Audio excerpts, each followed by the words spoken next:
Bonjour à tous, je m'appelle Sidji Esdras. Aujourd'hui, nous sommes le 24 mai 2020 et je fais une déclaration au nom de Combat ouvrier sur les 22 et 27 mai en Martinique et en Guadeloupe. Commémorer les dates historiques, c'est aussi préparer les luttes d'aujourd'hui et de demain. Le 22 mai 1848, en Martinique, les esclaves brisent leurs chaînes. L'esclave romain est arrêté et emprisonné pour avoir joué du tambour. Ses compagnons manifestent et finalement il est libéré. Mais peu après, une milice esclavagiste tire sur le défilé des esclaves. Il y a eu plusieurs morts. L'insurrection armée part de Saint-Pierre et se répand dans l'île. Et le 23 mai, le gouverneur Rostolan décrète l'abolition en Martinique. Le 27 mai en Guadeloupe, le gouverneur Lerle fait de même parce qu'il craint que l'insurrection de Martinique gagne la Guadeloupe. Et en effet, il y avait des désobéissances, des marronnages qui augmentaient. Les esclaves étaient au bord de la révolte ouverte.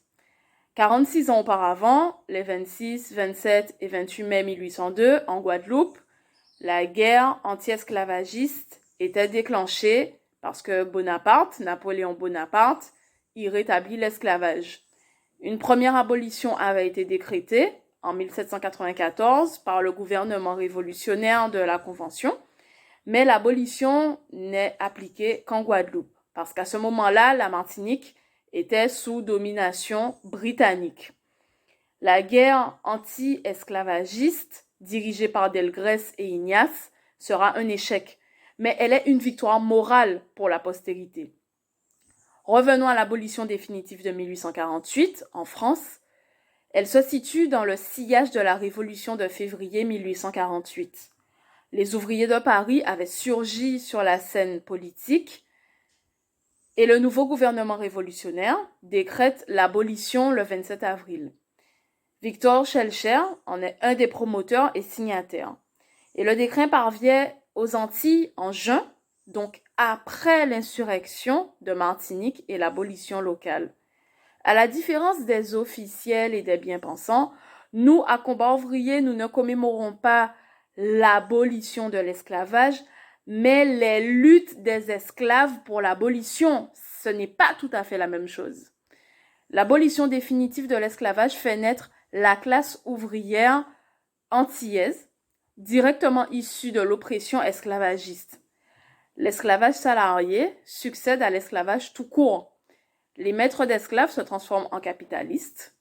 Le mouvement ouvrier de Martinique et Guadeloupe est né et se renforce au cours de puissantes et nombreuses luttes jusqu'à nos jours. L'insurrection du Sud, en septembre 1870 en Martinique, en est une des plus grandes démonstrations. Le pouvoir colonial fait payer aux travailleurs leur lutte par les tueries sanglantes. Les dernières en date, mai 67 en Guadeloupe, Chalvet en février 1974 en Martinique, mais il y a eu des dizaines de tueries dans l'histoire du mouvement ouvrier des Antilles francophones. Alors, commémorer les 22 et 27 mai 1848 et les grandes dates du mouvement ouvrier, ce n'est pas pleurer sur l'oppression, c'est se nourrir de ces exemples de grandes luttes pour renforcer nos luttes actuelles et à venir. Mai 67 fut un massacre, mais pas que, parce qu'en mai 67, des jeunes se sont armés et ont riposté contre les forces de répression. Et la mémoire historique doit se nourrir de ce fait-là.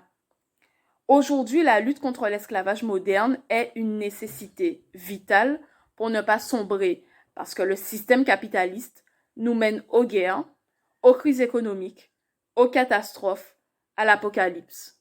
Il faut changer le monde.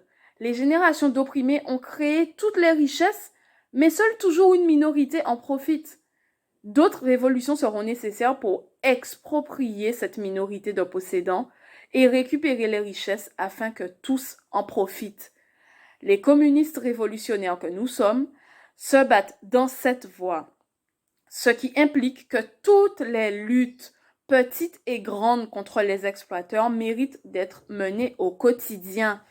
mais elles doivent l'être avec toujours plus de conscience, qu'elles s'inscrivent dans une lutte plus large, plus déterminante contre le système d'oppression actuel, le système capitaliste. C'est la révolution sociale qui finira par enterrer ce système pour forger un monde débarrassé de l'exploitation de l'homme par l'homme. Alors je terminerai en disant, vive les 22 et 27 mai et vive la révolution mondiale.